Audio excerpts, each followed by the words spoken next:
Everything a business does, every hire, every product decision, every market it enters, comes from what it believes.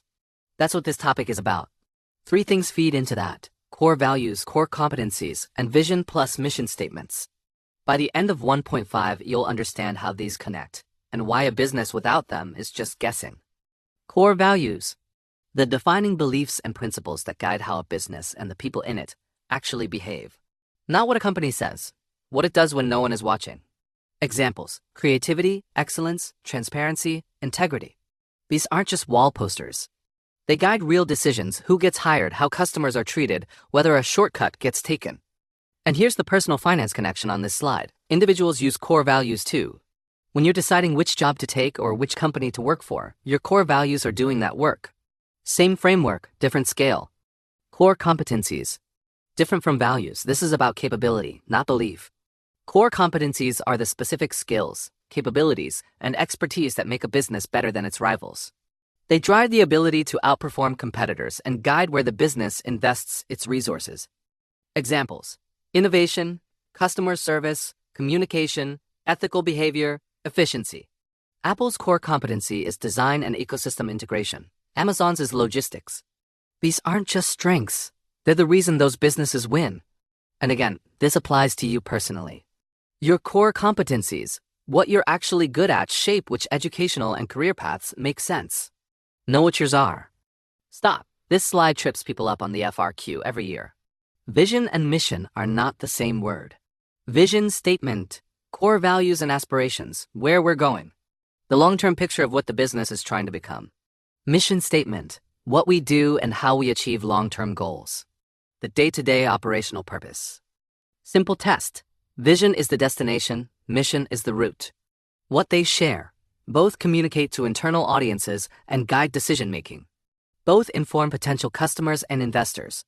Both create a shared sense of purpose. FRQ alert on this slide. You might be asked to evaluate or develop a vision or mission statement for a given scenario. Know the difference cold. Not every organization exists to maximize profit. 3 types, and the AP exam alert says it straight. Know all 3, their goals, their revenue model, and how surplus is handled. Business seeks profit. Goal: increase revenues, decrease costs, remain competitive and viable long-term. Surplus goes to owners. Social enterprise: profit plus social objectives. It makes money, but social impact is built into the model through its products, operations, or financial structure. Surplus can be reinvested into the mission or distributed, depending on the model. Nonprofit: serves the public good, not owner profit. And here's the critical detail: surplus must be reinvested by law. A nonprofit can't pay out profits to founders. Any money left over has to go back into the mission. 3 types. 3 different relationships with money. Know all 3. The same framework that guides businesses guides you. For a business, core values guide every decision and resource allocation. Core competencies determine which opportunities get pursued. For you personally, your core values guide which careers and jobs you choose. Your core competencies, what you're actually skilled at, shape your educational and career path. This isn't abstract. Every major decision you make about your future is running on this logic. What do I believe matters? What am I good at? Those 2 questions point you toward where you should be headed. Values guide. Competencies win. Vision aligns. Core values, defining beliefs that guide all decisions. Core competencies, capabilities that drive competitive advantage. Vision statement: core values and aspirations. Mission statement: what we do and how we achieve goals. And floating above all of that, 3 org types: business, social enterprise, nonprofit, each with a different relationship to profit and surplus. Topic 1.5 done. Now, what happens when those values get tested? Topic 1.6, business ethics. How businesses choose between right and difficult. Notice the subheadline doesn't say right and wrong. It says right and difficult. That's the whole point of this topic. Most ethical failures aren't people choosing evil over good. They're people choosing easy over hard. 3 things on this slide to anchor the topic. Ethical dilemmas happen when core values conflict with business goals. Unethical behavior can occur at all levels, not just executives. And how a business responds affects both its reputation and its profitability. Ethics isn't just the right thing to do. It's a strategic business decision. 3 types of unethical behavior businesses need to guard against. falsifying or concealing crucial information. This could be hiding product defects, misreporting financials, or withholding information from customers or investors. Misusing company property or funds. Using business resources for personal gain, redirecting funds, or exploiting the business for personal benefit. Causing harm to employees or customers. Unsafe working conditions, discriminatory practices, selling harmful products. And the root cause connecting all three. Incentive structures. When the reward system pushes people toward a certain outcome, some will cross ethical lines to get there. Bad behavior isn't always bad character. Sometimes it's a badly designed incentive. That's why this is a systems problem, not just an individual one. Ethics isn't automatic, it has to be built in. 4 ways businesses do it. Implement codes of conduct, written standards that define what's acceptable. Train employees to follow ethical guidelines because knowing the rules isn't the same as following them under pressure. Impose internal repercussions for transgressions. Accountability has to have teeth. And model ethical behavior from leadership, because if leaders cut corners, everyone sees it. And here's the business case. Ethical practices attract customers, employees, and build brand loyalty. This isn't just about being good. It's about building something sustainable. An ethical dilemma is not a choice between right and wrong. That's easy. An ethical dilemma is when 2 right things pull in opposite directions. Look at the star label on this slide. It's there for a reason.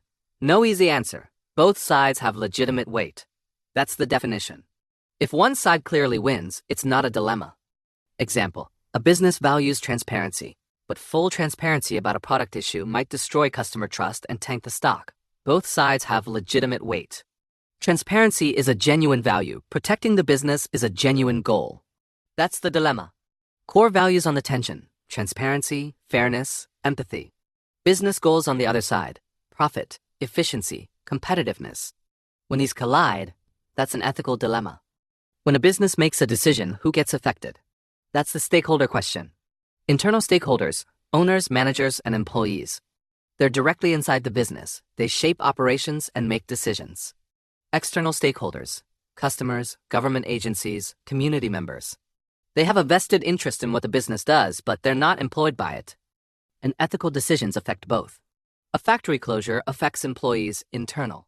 It affects the local community, external. A pricing change affects customers, external. It affects sales team bonuses, internal. Every major business decision ripples out to both groups. FRQ alert. Identify internal versus external stakeholders and explain how a specific business decision affects each group. Practice that. The exam will give you a scenario. So you're facing an ethical dilemma. How do you actually respond? Step 1. Evaluate the benefits and costs for each stakeholder group. Who gets helped? Who gets hurt? How much? Step 2. Choose the action with the greatest total benefit or least total harm. Not the option that's best for one group, the one that's best overall. There's also an alternative path. Choose the action most consistent with the business's vision and goals. Sometimes the right move is the one that stays true to what the company stands for, even if the math isn't perfect. And always factor in reputation and company culture. A decision that saves money today but destroys trust tomorrow is not a good decision. Reputation is a long-term asset. The outcome of how a business handles ethics is not abstract, it's concrete. Ethical practices attract and retain loyal customers and employees. They build long-term brand loyalty and trust. People want to buy from and work for businesses they believe in. Unethical response does the opposite. It damages relationships with customers and employees. It harms public perception. It reduces profitability because customers leave, employees quit, and regulators show up. Look at those 2 structures. One is glowing and solid.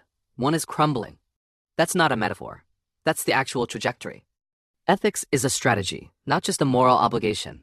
Unethical behavior can occur at all levels, and incentive structures matter.